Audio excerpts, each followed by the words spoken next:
पाकिस्तान के लोगों के जहनों में मंडला रहा है। मैं हुकूमत से पूछना चाहता हूं कि आज कौम की जरूरत क्या है।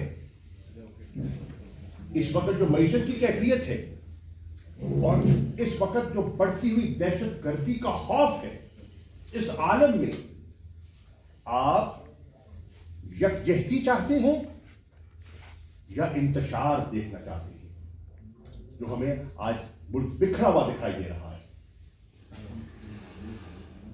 मेरा सवाल यह है कि पाकिस्तान में आईन की पासदारी होगी, कानून की हुक्मरानी होगी या पॉलिटिकल इंजीनियरिंग होगी।